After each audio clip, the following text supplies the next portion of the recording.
నమస్కారం, welcome to NSN news. తనకు ఆడబిడ్డలు లేరని, వారిని తన అక్కా చెల్లెమ్మలుగా, తన బిడ్డలుగా భావిస్తున్నారని టీడీపీ అధినేత చంద్రబాబు నాయుడు అన్నారు. తాను మహిళా పక్షపాతినని చెప్పారు. మహిళలకు ఆర్థిక, సామాజిక, రాజకీయ ప్రాధాన్యం కల్పించిన పార్టీ టీడీపీ అని పేర్కొన్నారు. డ్వాక్రా సంఘాలు పెడితే అవహేళన చేశారని పేర్కొన్నారు. శ్రీకాకుళంలో మహిళా సదస్సులో చంద్రబాబు ప్రసంగించారు. మహిళల కోసం తాను ఎంతో చేశానని చెప్పారు. 30 ఏళ్ల క్రితమే మహిళలను ఆర్థికంగా బలోపేతం చేయాలని ఆలోచించారని తెలిపారు. జగన్ పాలనలో 5 ఏళ్లలో ప్రజలు చాలా ఇబ్బందులు పడ్డారన్నారు. జగన్ ఒక సైకో అంటూ ఘాటైన వ్యాఖ్యలు చేశారు. మే 13న వైసీపీకి దిమ్మ తిరిగే తీర్పు ఇవ్వాలని ప్రజలకు పిలుపునిచ్చారు చంద్రబాబు. మహిళల దెబ్బకు వైసీపీ ప్రభుత్వం బంగాళాఖాతంలో కలిసిపోవాలన్నారు. రాష్ట్రంలో నిత్యావసర ధరలు పెరిగిపోయాయని ఆరోపించారు. జగన్ అమ్ముతున్న మద్యం తాగి ప్రజల ఆరోగ్యం పాడవుతుందన్నారు. మద్యపాన నిషేధమని చెప్పిన జగన్ క్రమంగా మద్యం అమ్మకాలు పెంచుతూ వచ్చాడని చంద్రబాబు విమర్శించారు.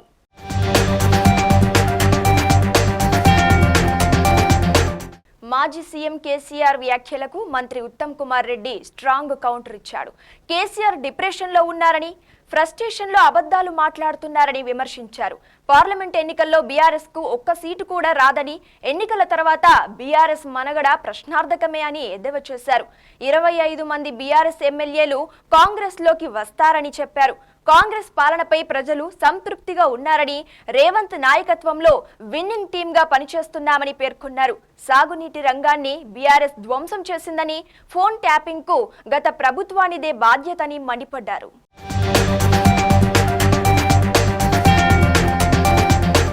పెద్దపల్లి జిల్లాలో నిర్మాణంలో ఉన్న ఓ వంతెన కుప్పకూలింది. పెద్దపల్లి జిల్లా ఓడేడు నుంచి భూపాలపల్లి జిల్లా గర్మిల్లాపల్లి మధ్య నిర్మిస్తున్న వంతెన బలమైన ఈదురుగాలులకు ఒక్కసారిగా గిడ్డర్లు కూలిపోయి ఈ ప్రమాదం సంభవించింది. ప్రమాదం రాత్రి సమయంలో జరగడంతో ఎలాంటి ప్రాణ నష్టం జరగలేదు. దీంతో స్థానికులు ఊపిరి పీల్చుకున్నారు. వంతెనను నాణ్యతా లోపంతో నిర్మించిన కాంట్రాక్టర్ పై చర్యలు తీసుకోవాలని ప్రజలు డిమాండ్ చేస్తున్నారు. కేంద్రంలోని బీజేపీ ప్రభుత్వం ఇచ్చంపల్లి, సమ్మక్క సారక్క ప్రాజెక్ట్, సీతమ్మ ప్రాజెక్టులకు అనుమతులు ఇవ్వకుండా అడ్డుకుందని బీఆర్ఎస్ కరీంనగర్ ఎంపీ అభ్యర్థి బోయిన్పల్లి వినోద్ కుమార్ ఆరోపించారు. ఈ విషయంపై బీజేపీ ఎంపీలు స్పందించాలని, ముఖ్యంగా ఎంపీ బండి సంజయ్ స్పందించాలని డిమాండ్ చేశారు. బీజేపీ నాయకులు సంస్కృతి సాంప్రదాయాల కోసం మాకు నీతులు చెప్పొద్దని సూచించారు. రాష్ట్రంలో తమ ప్రభుత్వం కట్టిన ప్రాజెక్టులకు పెట్టిన పేర్లు గమనిస్తే తెలంగాణ సంస్కృతిపై తమ చిత్తశుద్ధి ఏంటో అర్థమవుతుందన్నారు వినోద్ కుమార్. బీజేపీ ఎంపీలు స్పందించాలి, ముఖ్యంగా బండి సంజయ్ గారు స్పందించాలి. ఏంటంటే ఇచ్చంపల్లి ప్రాజెక్టు ఏదైతే కడతామని అనుకున్నారో, ఇంటర్లింకింగ్ ఆఫ్ రివర్సు మన హక్కులు తేల్చకుండా, మన ప్రాజెక్టులు అనుమతులు ఇవ్వకుండా, మన సమ్మక్క సారలక్క ప్రాజెక్టు, సీతమ్మ ప్రాజెక్టు ఈ అనుమతులు ఇవ్వకుండా మరి మీరు ఎట్లా చేస్తారనే దాని మీద నేను ప్రశ్నిస్తూ, ఇంకా మన వాళ్ళు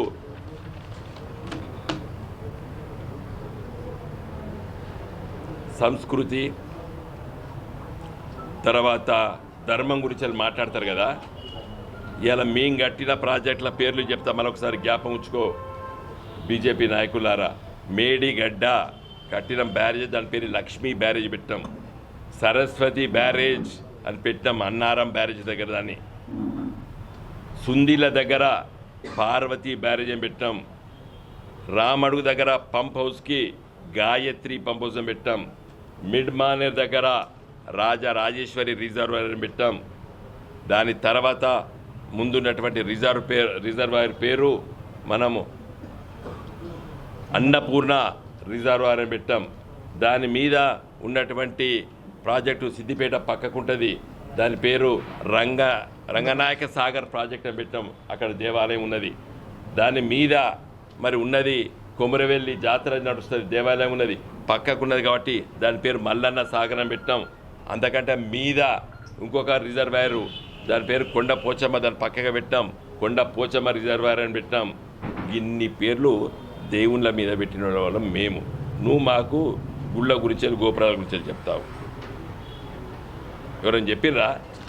నీ బీజేపీ సర్కారు చెప్పిందా? ఇక్కడ దేశంలో కూడా ఒక గిన్ని ప్రాజెక్టులు పెట్టావు. నువ్వు హైందవ ధర్మం గురించి వెళ్ళి విశ్వాసం గురించి మాకు చెప్తావు. మేము కట్టిన ఇవన్నీ జీవనోపాధి కల్పించేది, ప్రజలకు బతుకు ఇచ్చేటువంటి ప్రాజెక్టుల పేర్లు ఇంత గొప్పగా పెట్టాం మేము. ఇంకా చివరిగా మన ఎంపీ గారు ధర్మం గురించి మాట్లాడతారు కదా, నేను కోరేది ఏంటంటే నీ ధర్మాన్ని నిర్వహించు అని చెప్తున్నా. ధర్మం అంటే ఏంది? పని. భగవద్గీతలో ఏం చెప్తుంది? కర్మ సిద్ధాంతం. నీ బాధ్యతలు నువ్వు నిర్వహించాలి అని చెప్తుంది. నువ్వు ఎంపీగా బాధ్యతని కదా, ఏం చేయాలి? ఎంపీగా ఢిల్లీలో తిరగాలి, వివిధ మంత్రిత్వ శాఖల దగ్గర తిరగాలి, తెలంగాణ రాష్ట్ర అభివృద్ధి కోసం పాటుపడాలి, కరీంనగర్ పార్లమెంట్ నియోజకవర్గ ప్రజలు గెలిపించినందుకు పాటుపడాలి. ఇలా పాటు కాదు, పోటు పెడతాడు కూడా మనకేం సోయలేకపోయా. కాంగ్రెస్ ఇచ్చిన హామీలన్నీ నెరవేర్చాలని, లేకుంటే వెంటాడి తరుముతామని మాజీ మంత్రి ఎమ్మెల్యే హరీష్ రావు ఫైర్ అయ్యారు. సంగారెడ్డి జిల్లాలో ఆయన మీడియాతో మాట్లాడుతూ సీఎం రేవంత్ రెడ్డి విసిరిన సవాల్ను స్వీకరిస్తున్నానని పేర్కొన్నారు. ఎల్లుండి అసెంబ్లీ ముందున్న అమరవీరుల స్తూపానికి వస్తానని తెలిపారు. ఆగస్టు 15 లోపు కాంగ్రెస్ ఇచ్చిన గ్యారంటీలు, రైతు రుణమాఫీ చేస్తానని సీఎం రేవంత్ రెడ్డి ప్రమాణం చేయాలని సవాల్ విసిరారు. గ్యారంటీలు, రైతు రుణమాఫీ చేస్తే ఎమ్మెల్యే పదవికి రాజీనామా చేస్తానని, మళ్లీ ఉప ఎన్నికలో పోటీ చేయనని సంచలన వ్యాఖ్యలు చేశారు. చెయ్యకపోతే రేవంత్ రెడ్డి తన సీఎం పదవికి రాజీనామా చేస్తారా అని ఛాలెంజ్ చేశారు.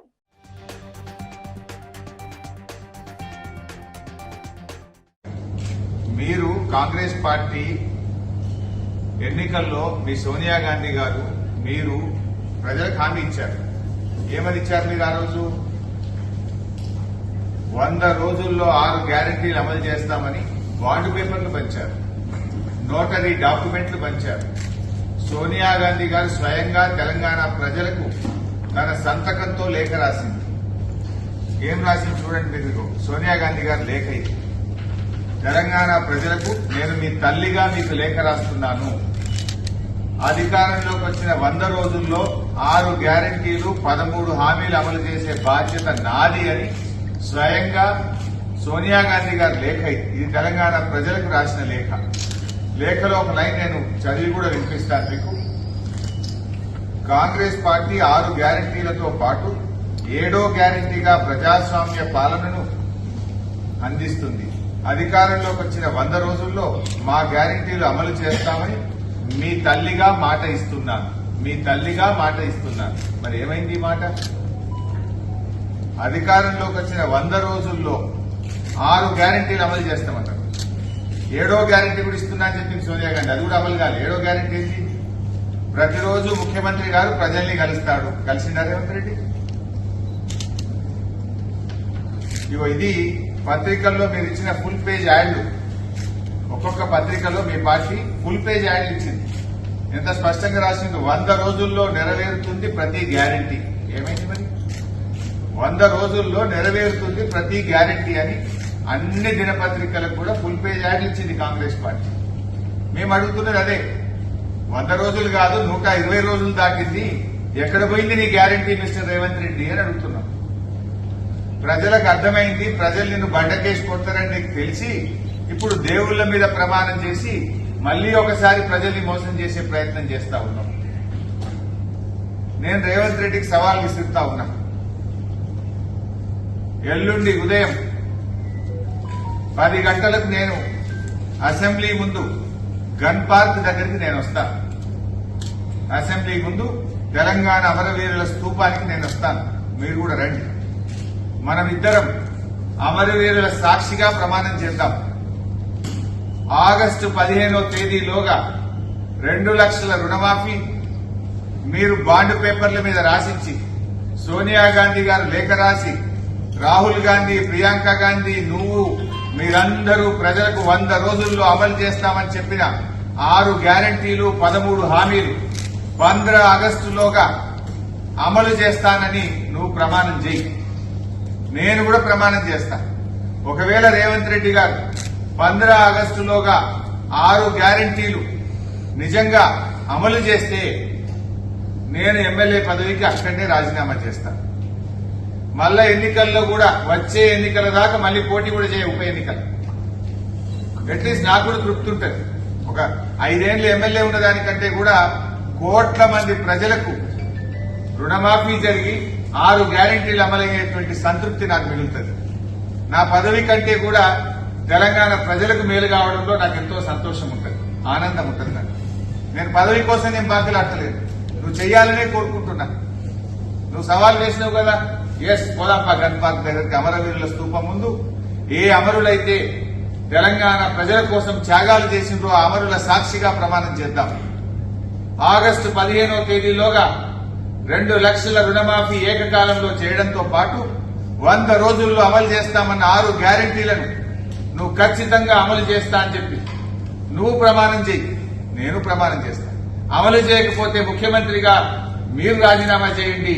ఒకవేళ అమలు చేస్తే ఎమ్మెల్యే పదవికి రాజీనామా చేసి ఉప ఎన్నికల్లో పోటీ చేయకుండా నేను దూరంగా ఉంటాను. ప్రజలకు మేలు జరగడం నాకు ముఖ్యం, ప్రజల ఆకాంక్షలు ముఖ్యం. ప్రజలకు మీరు ఎన్ని మభ్యపెట్టిండ్రు?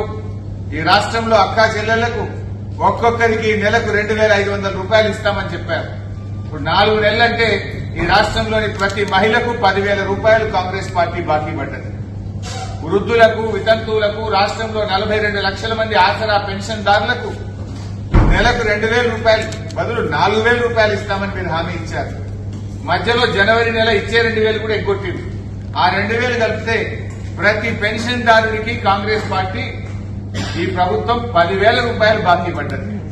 బాకీ పడ్డ పెన్షన్దారులకు 10,000 ఇవ్వండి. 15 ఆగస్టులోగా 4,000 ఇచ్చే కార్యక్రమం ప్రారంభించండి. నియోజకవర్గం అంటే ఇలా ఉండాలి, ఎమ్మెల్యే అంటే ఇలా ఉండాలి అనేలా పిఠాపురాన్ని దేశంలోని ఆదర్శంగా తీర్చిదిద్దుతానని పవన్ కళ్యాణ్ ప్రకటించారు. పిఠాపురంలో ఒక పక్క సముద్రం, మరో పక్క వ్యవసాయం, సెజ్, పోర్టులు అన్నీ ఉన్న నియోజకవర్గం అభివృద్ధి చెందలేదని ఆవేదన వ్యక్తం చేశారు. గెలిచిన తర్వాత అన్ని రంగాల్లోనూ పిఠాపురాన్ని మోడల్ గా తీర్చిదిద్దుతానని ప్రకటించారు. ఎన్నికల ప్రచార సభలో భాగంగా పవన్ ఉప్పాడ సభలో ప్రసంగించారు. ఉప్పాడ బీచ్ ను అత్యంత సుందరంగా చేసి చూపిస్తానని పేర్కొన్నారు. 20,000 మంది మత్స్యకారులకు ప్రయోజనం చేకూర్చే హార్బర్ ను వైసీపీ ప్రభుత్వం పూర్తి చేయకుండా మోసం చేసిందని మండిపడ్డారు. కూటమి ప్రభుత్వం అధికారంలోకి వచ్చిన తర్వాత మత్స్యకారులకు వేట నిషేధ పరిహారం పెంపు, వలలు, ఇంజన్లకు సబ్సిడీ దగ్గర నుంచి హార్బర్ పూర్తి వరకు చేసి చూపిస్తామన్నారు. సముద్రపు కోత నివారణకు నిపుణులతో అధ్యయనం చేయిస్తామన్నారు. కాకినాడ సెజ్ బాధితుల బాధలను చూసి రాజకీయాల్లోకి రావాలనుకున్నట్టు చెప్పారు. వారికి అన్ని విధాలా న్యాయం జరిగేలా తాను చూస్తానన్నారు. అరబిందో, దివీస్ పై పోరాటంలో ముందుంటానన్నారు. కష్టంలో ప్రతి ఒక్కరి భుజం కాస్తానన్నారు. మత్స్యకారుల అభివృద్ధికి వైసీపీ ఏం చేసిందని ప్రతి ఒక్కరూ ప్రశ్నించాలన్నారు పవన్. వైసీపీ ఎమ్మెల్యే అభ్యర్థి గీతను నిలదీయాలని పిలుపునిచ్చారు. ఎంపీ అభ్యర్థి సునీల్ రాత్రిళ్లు తిరగడం కాదు, పగలు తిరగాలని చురకలంటించారు. ఉప్పాడ చీరలకు దేశవ్యాప్తంగా ప్రాచుర్యం లభించేలా చేస్తానన్నారు. చేనేత కార్మికులు పస్తులుండకుండా వారికి న్యాయం చేస్తానని తెలిపారు. తనను అసెంబ్లీకి చిన్న మెజారిటీతో కాకుండా భారీ మెజారిటీతో పంపాలని కోరారు. తన నామినేషన్ కు నియోజకవర్గ వ్యాప్తంగా వేలల్లో తరలివచ్చిన ప్రజలకు అన్ని వేళలా అండగా ఉండి భుజం కాస్తానన్నారు. రిలయన్స్, జిఎస్పిసి, ఓఎన్జీసీ కంపెనీల నుంచి పరిహారం అందేలా చూస్తానన్నారు. తుఫాన్ షెల్టర్లను ఆధునీకరిస్తామని, అరబిందో ఫార్మా వ్యర్థ జలాలు సముద్రంలో కలవకుండా పోరాడతానన్నారు జనసేనాని. పిఠాపురం నియోజకవర్గాన్ని అభివృద్ధి చేస్తారని పవన్ వెల్లడించారు. మాజీ ఎమ్మెల్యే వర్మను చట్టసభల్లో పంపి ఆయనకు తగిన గౌరవం లభించేలా చేసే బాధ్యత తనదన్నారు. పిఠాపురం మాజీ ఎమ్మెల్యే టీడీపీ రాష్ట్ర అధికార ప్రతినిధి ఎస్వీఎస్ఎన్ వర్మ తన సీటును నా కోసం త్యాగం చేశారని గుర్తు చేశారు. నామినేషన్ కు భారీగా టీడీపీ శ్రేణులు రావడం ఆనందంగా ఉందన్నారు. కలిసి పనిచేయడంతో విజయం సాధించడం సులువని పేర్కొన్నారు.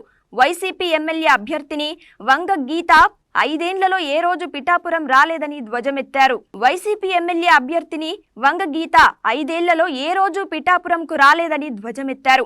అనంతరం ఉప్పాడ సెంటర్ నుంచి గోర్సా, కొమరగిరి మీదుగా పిఠాపురం గొల్లప్రోలు బైపాస్ మీదుగా చేబ్రోలులోని తన ఇంటికి చేరుకున్నారు పవన్. సూర్యాపేట నడిబొడ్డున పట్టపగలు ద్విచక్ర వాహనం చోరీకి గురైంది. బైక్ పార్కింగ్ చేసిన 15 నిమిషాల్లోనే గుర్తు తెలియని వ్యక్తి అపహరించాడు. సూర్యాపేటకు చెందిన రవి అనే వ్యక్తి షూ కొనుగోలు కోసం పాపులర్ షూ మార్ట్ దుకాణంలోకి వెళ్లాడు. షాపింగ్ చేసి బయటకొచ్చి చూడగా ద్విచక్ర వాహనం కనిపించలేదు. సమీపంలోని సీసీటీవీ ఫుటేజ్ పరిశీలించగా బైక్ చోరీకి గురైనట్టు సీసీ కెమెరాలో దృశ్యాలు రికార్డయ్యాయి. రవి ఫిర్యాదు మేరకు పోలీసులు కేసు నమోదు చేసుకున్నారు.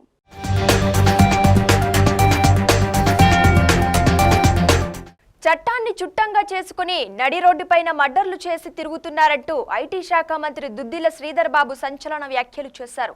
1,00,000 కోట్లతో కట్టిన కాళేశ్వరం ప్రాజెక్టు నాణ్యతా లోపంతో అవినీతిమయమైందని ఫైర్ అయ్యారు. పెద్దపల్లి జిల్లా కమాన్పూర్ బీఆర్ఎస్ మండల అధ్యక్షుడితో పాటు ఆ పార్టీ నేతలు, కార్యకర్తలు మంత్రి శ్రీధర్ బాబు సమక్షంలో కాంగ్రెస్ పార్టీలో చేరారు. వారికి మంత్రి కాంగ్రెస్ కండువాలు కప్పి పార్టీలోకి ఆహ్వానించారు. దీంతో కమాన్పూర్ మండలంలో బీఆర్ఎస్ పార్టీ దాదాపుగా ఖాళీ అయ్యింది. ఈ సందర్భంగా మంత్రి మాట్లాడుతూ 1,00,000 కోట్లతో కట్టిన కాళేశ్వరం ప్రాజెక్టు నాణ్యతా లోపంతో అవినీతిమయమైందని విమర్శించారు. ఆ డబ్బులతో రాష్ట్ర వ్యాప్తంగా లబ్ధిదారులకి రేషన్ కార్డులు, డబుల్ బెడ్రూమ్లతో పాటు పలు సంక్షేమ పథకాలు వచ్చేవన్నారు.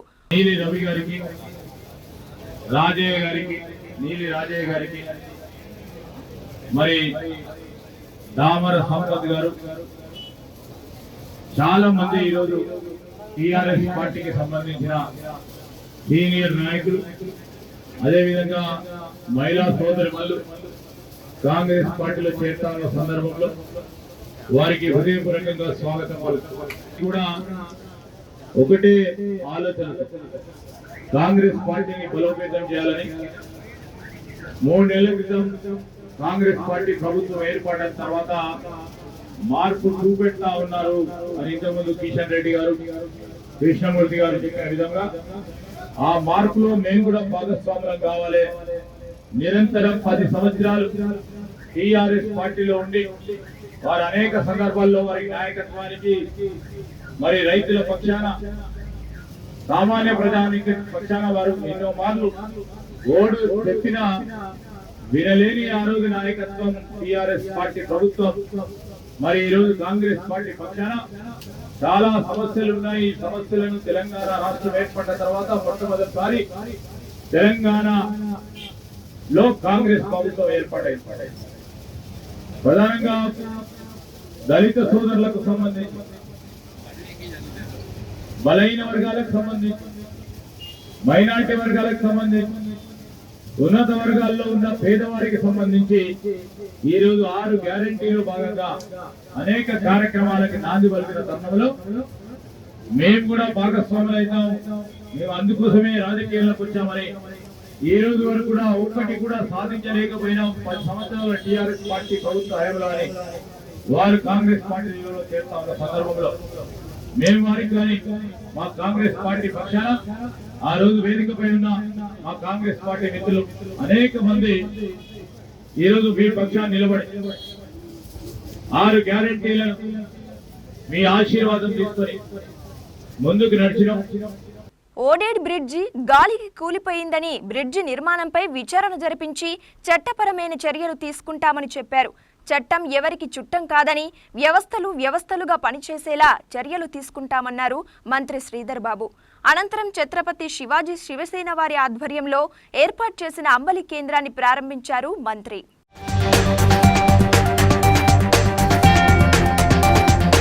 చట్టాన్ని చుట్టంగా నడిపించి ఆ రోజు మర్డర్లు చేసిన రోడ్డు మీద తిరిపించే కార్యక్రమం చేసి, కానీ చట్టం ఎవరికి చుట్టం కాదు, మాకు కూడా చుట్టం కాదు, ఇంకోరికి చుట్టం కాకుండా ఈ రోజు వ్యవస్థలుగా నడిపించే కార్యక్రమం కానీ చెంద తీసుకుంటాం. అప్పుడు నీరు పాలుగా తేల్చే బాధ్యత మా పైన ఉంది. ప్రజలకు చెప్పాల్సిన కార్యక్రమాల్లో ముందు చేస్తాం. ఈ రోజు మేము చెప్తా ఉన్నాం, ఈ నియోజకవర్గానికి సంబంధించిన అభివృద్ధి సంక్షేమమే లక్ష్యంగా ముందుకు వెళ్లే ప్రయత్నం చేస్తాం. నా పరిధిలోన్నంత వరకు నన్ను నమ్ముకున్న జనానికి నాకు వీలైనంత శక్తితో భగవంతుడిచ్చిన ఈ రోజు ఆశీర్వాదంతో, మా నాన్నగారి ఆశీర్వాదంతో ఖచ్చితంగా మంచి పనులు చేయడానికి ఎక్కడ వెనకాడకుండా ముందుకు తీసుకెళ్లే ప్రయత్నం చేస్తానని మీ అందరికీ మనవి చేస్తూ, మరి మా మిత్రులు టిఆర్ఎస్ పార్టీకి సంబంధించిన వారందరూ కూడా మరి మార్పు తీసుకొస్తామని చెప్పినాం. దాంట్లో భాగస్వాములు అవుతామని మీరు అనేక మంది జాయిన్ అయిన తరుణంలో నిన్న సాయంకాలం పూట 8 గంటలకు అనుకుని కొద్ది మందితో చిన్న ఆఫీస్ రూమ్ లో చేద్దామని చెప్పారు మా నాయకత్వం. చాలా మంది కూడా జాయిన్ అయింది. రేపు ఇంకా 2-3 రోజుల తర్వాత కాంగ్రెస్ పార్టీ ఎంపీ అభ్యర్థిగా ఉన్న వంశీ కృష్ణ గారి పర్యటన ఉంటుంది. మరి మనందరి ఈ మండలానికి సంబంధించిన ప్రజానికాన్ని ఆశీర్వాదం తీసుకురావడానికి కాంగ్రెస్ పార్టీ చేతి గుర్తుకు ఓటేయాలని వారు కూడా వచ్చి మరి వారు అప్పీల్ చేసే తరుణంలో నేను మరొకసారి ఇంకా చాలా మంది కాంగ్రెస్ పార్టీలో చేరడానికి సిద్ధంగా ఉన్న తరుణంలో వారు వచ్చిన సందర్భంలో మరొకసారి పెద్ద మీటింగ్ ఏర్పాటు చేస్తారు. వంశీ కృష్ణ మన పార్లమెంట్ కాంగ్రెస్ పార్టీ అభ్యర్థి. మీ అందరి ఆశీర్వాదంతో ఏ విధంగా నన్ను ఆశీర్వదించి శాసనసభకు ఎంపిక చేసిండ్రో అదే విధంగా ఈ మండలానికి సంబంధించిన ప్రతి గ్రామానికి సంబంధించిన మిత్రులు సోదరులు కాంగ్రెస్ పార్టీ శ్రేణులు అందరం కలిసి కట్టుకొని మనతో పాటు జాయిన్ అయిన మిత్రులందరినీ కూడా కలుపుకోలుగా ఎవరి మరి పాత్ర ఏ విధంగా కాంగ్రెస్ పార్టీ ఉపయోగించుకోవాలో, ఎవరు గొప్ప ఎవరు తక్కువ అని చూడకుండా అందరినీ కలుపుకునే బాధ్యతలో భాగంగా మనం అందరం నడిచే ప్రయత్నంలో వారికి కూడా ఎవరికి ఏ విధంగా ఏ మేలు చేయాలి, రాజకీయ పరంగా రేపు ప్రాతినిధ్యం వహించే అంశంలో ఏ విధంగా ముందుకు తీసుకెళ్లే ప్రయత్నం చేయాలో గ్రూపులు లేకుండా ముందుకు తీసుకెళ్లే కార్యాచరణతో ముందుకు తీసుకెళ్లే ప్రయత్నంలో కాంగ్రెస్ పార్టీ మిత్రులు కానీ కొత్తగా కాంగ్రెస్ పార్టీలో చేరిన సోదరులందరికీ కూడా మనం అందరం కలిసి పనిచేసి మరి మే 13 నాడు జరగబోయే ఎన్నికల్లో మనం అందరం కూడా కాంగ్రెస్ పార్టీ అభ్యర్థి వంశీ కృష్ణ గారిని పెద్ద మెజారిటీతో గెలిపించే కార్యక్రమం చేయాలని మీ అందరినీ కోరుకుంటూ మరొకసారి టీఆర్ఎస్ నుంచి మరి కీలక నాయకత్వం మన పార్టీలో చేసిన సందర్భంలో హృదయపూర్వకంగా వారికి మరొకసారి కృతజ్ఞతలు ఆహ్వానం పలుకుతూ తెలియజేస్తున్నారు. జై కాంగ్రెస్.